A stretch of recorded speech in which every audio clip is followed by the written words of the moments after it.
First of all, I'm super happy to be here with everyone. My name is Maranda Dziekonski. I'm the SVP of Customer Success and People Operations at Swiftly. I'm very honored to be here talking to everyone, and I miss doing these things in person. So whenever somebody reaches out and asks me to join, I'm always super excited because I love meeting people. Yeah, I'm happy to be with you here as well. So when you said that you missed these events, like getting together, yeah, when we look at the 2020, there are things that we are missing a lot. And also by considering the situation that we are going through almost for 2 years, we have we need different adaptations for business as well. So people are pursuing different kind of strategies for their business's success. Instead of going for the new logos, they are trying to keep their existing customers happy and successful. So that said, now we are at 2021, and and this is the second year of pandemic, and the way we work and operate is changed. I wonder, what do you think about this topic? Like, what can we expect from customer success field as we head into 2021? Yeah, this is a really good question. I think, as you said, in 2020, for most customers or for most industries, acquiring new customers became harder due to the pandemic. And companies had to rethink how they approached sustaining and growing their current customer base. I started seeing companies, even outside of SaaS or tech, rethink their customer success strategies, not because this was always top of mind for them, but because they were forced to, given the nature of the economy we're in.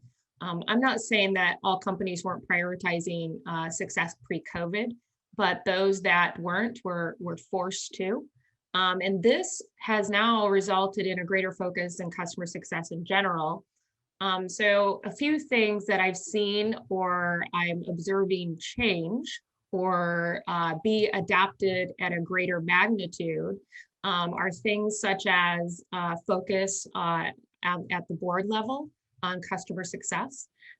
Prior to COVID, a lot of customer success executives, we'd attend the board meetings.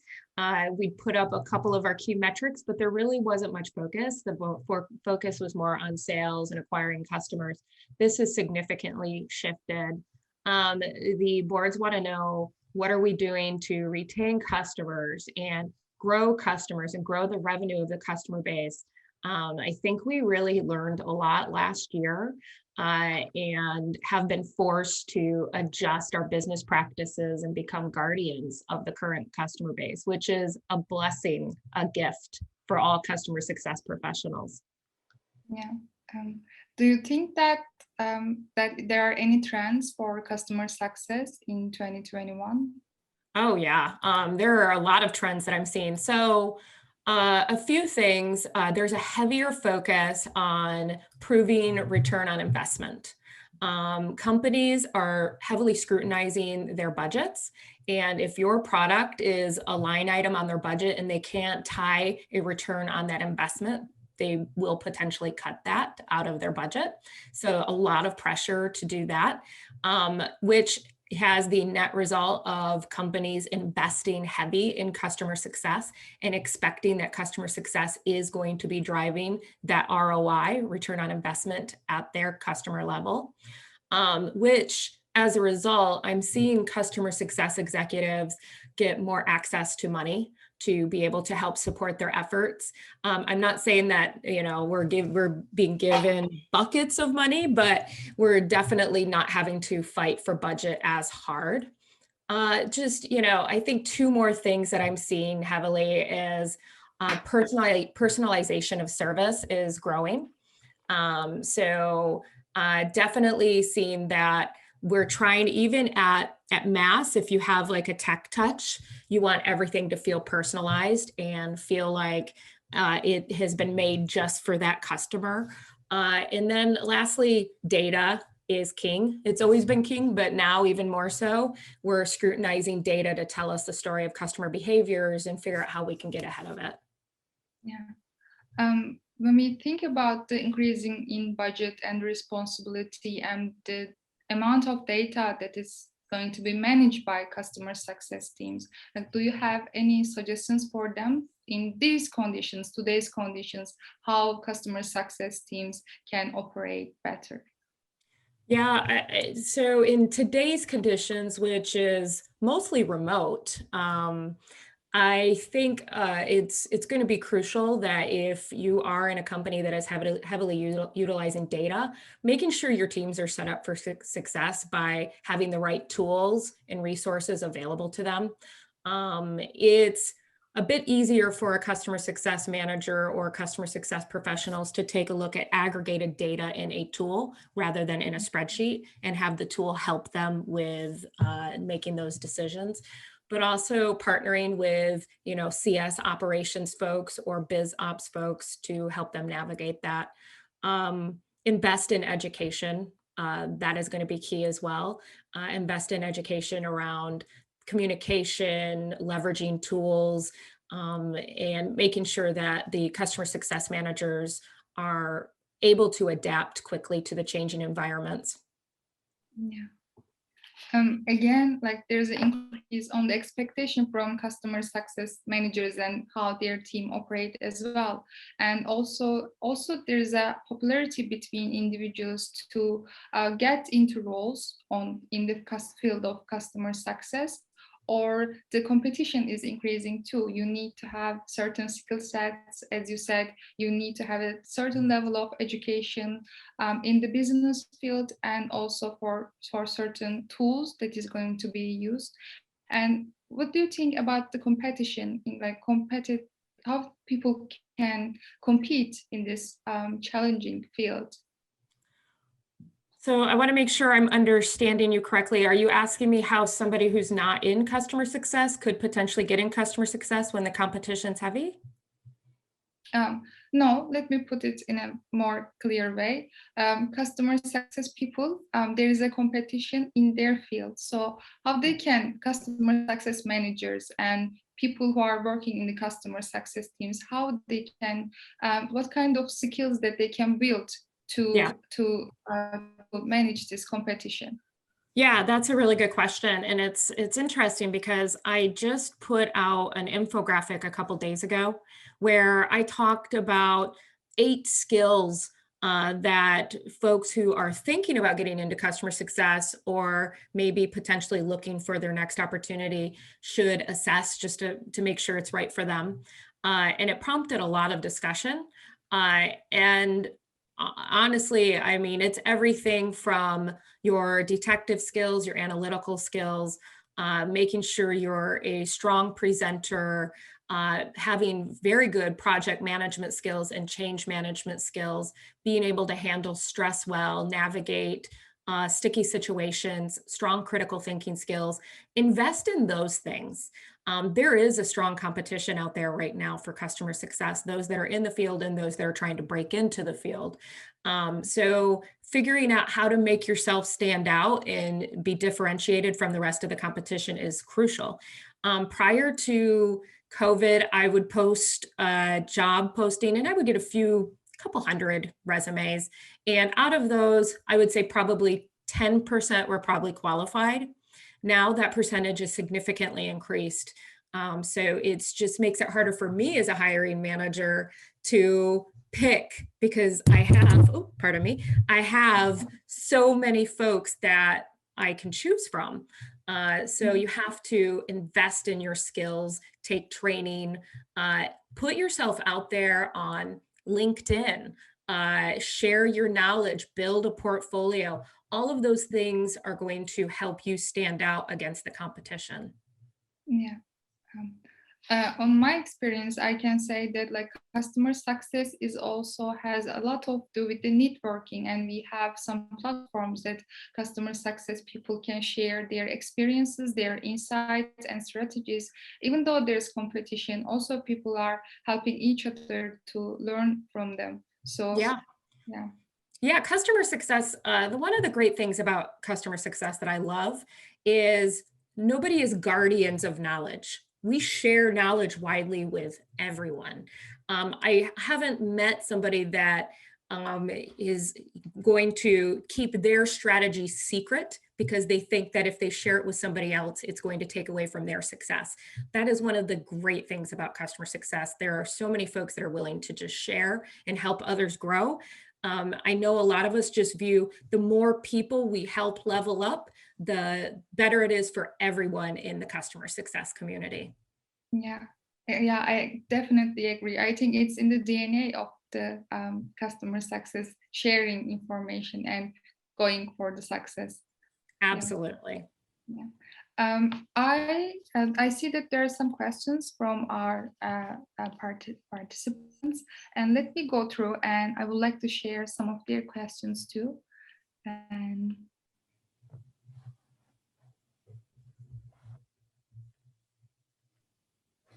yeah, yes. They agree with you a lot. The personalization and more insightful data, definitely very important and mostly overlooked.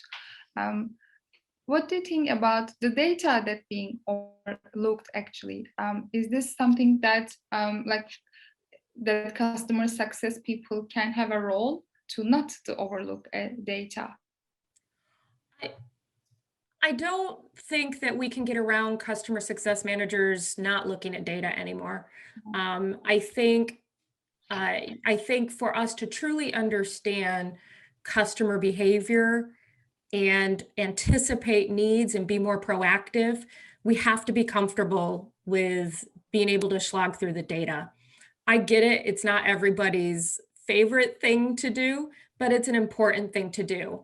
The good news is if it's not your favorite thing to do, that's okay because there are so many tools out there now that help with this to make it easy. So I'm not saying that you have to be an analyst. It's asking a lot of customer success managers to say, be human, be a people person, be a numbers person, be a data person. We're asking a lot of folks, right? So one of the things I do when I'm building out my teams is I take a look at the overall skill sets I have within the teams and I hire to fill those gaps. And that kind of helps take some of the burden off from everyone. So you don't have to be everything to everyone, but you should dabble in a little bit of everything.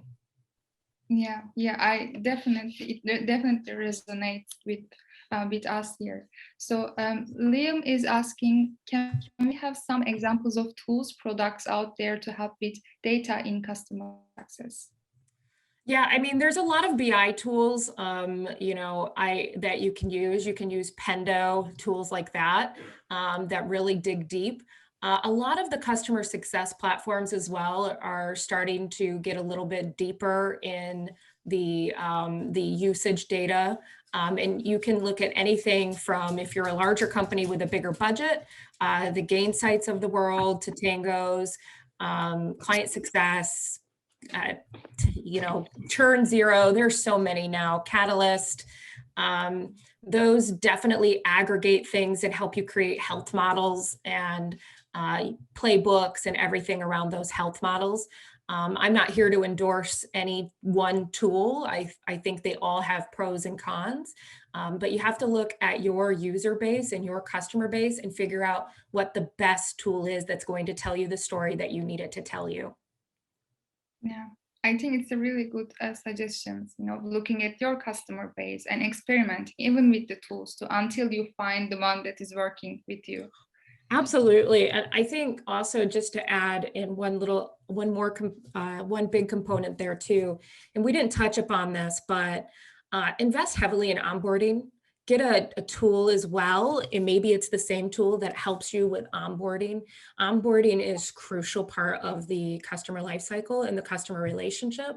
If you start the customer relationship out rocky, the rest of the journey is going to be difficult. It's important to remember that the renewal starts at the sale, which is generally where the onboarding starts. So invest in tools as well that are going to help you navigate that. Yeah, I definitely agree. And we're going to talk about onboarding today for sure. Oh, yeah. Josh has a question, and he's asking, what new or innovative strategies are you seeing take root in customer success? New or innovative strategies. So I don't know if this is entirely new, but I'm seeing this new trend this year, and it's customer success owning revenue or owning a number. And I think we started seeing this shift last year a little bit, but we used to be able to have, I don't want to say have fragmented experience, but it was a little bit, okay, I will take it to here and then I'm going to give it to sales and then sales does their thing and it comes back to me. It's becoming more unified. I think folks are realizing that it is incredibly important that the customer experience is seamless and however that is orchestrated because of the difficulties in acquiring new customers. So I'm seeing everybody just think through the overall orchestration of everything from start to finish. And instead of putting business efficiencies, which are important, don't get me wrong, at the front and center, they're putting the customer experience and then figuring out how you can operate efficiently. Yes, I think there is always a going back and forth, like you are looking at the data and you are iterating a process, and then the data gets better and you're encountering with the new challenges. I think the innovation part of the strategies is always an intact on the customer success field. Yeah, absolutely. Yeah. Can I ask another question? I think we have 3 more minutes. Of course. Okay. Yes, people are agreeing with the comments on onboarding. Liam is agreeing, and Chloe has thoughts that she says the thoughts on the importance of quantitative data from client feedback, for example, NPS scores, and versus qualitative feedback, word of mouth. Over time, what is going to be most important to dedicate investments into time and efforts? Yeah. Oh my gosh, that is such a good question. And I'm going to say it depends on your customer base. So NPS is important, but what is more important is your NPS trend, how you respond to the NPS. If you're just getting the scores and then you're doing nothing with it, NPS is garbage. That is definitely the quantitative side of things, right? The qualitative for B2B, enterprise, high touch, the qualitative to me is more important. And I actually have formulated my health scores to be more heavily weighted towards that, how the customer success manager views the relationship is going rather than the NPS. The NPS is an important component in it, but I have out of 100, I get 100 points for my health score. 30 points goes to that customer success pulse, 20 points goes to the NPS. So I view what they know is going on within their customer base higher than the NPS. Yeah, that's such a good answer. Thank you for that. So I have one final question that I can ask. I guess we have 2 minutes. Amber Lily asks, what online resources would you recommend to prepare for customer success manager role interviews on the technical skills? Adding to that, what metrics are we looking at when customer success managers see client accounts, and how do you create upsell opportunities through this data? I think it's all discussion. Such long questions that I'm not going to be able to answer in a minute. So what I'm going to do is I'm going to share my LinkedIn. And whomever asked that question, please follow up with me. Here's a link to my LinkedIn. Follow up with me there and we can have that discussion. I also have a community. I am part of the Customer Success Leadership Network, and we have a Slack group. There are a lot of folks in there that are having these very conversations with each other, asking questions and building knowledge collectively together. And we'd love to have anyone there who would like to continue to learn about these things. Yeah. I can encourage that. I am there and I'm learning a lot. Thank you so much, Maranda, joining us today, sharing your beautiful and intelligent ideas. We appreciate greatly. And I'm sure, there will be other questions for you, and, your LinkedIn inbox will be crowded. But we are very it is my honor. Thank you so much for having me today. It was so much fun. Okay. Until next time then. Take care. Okay, bye. Bye.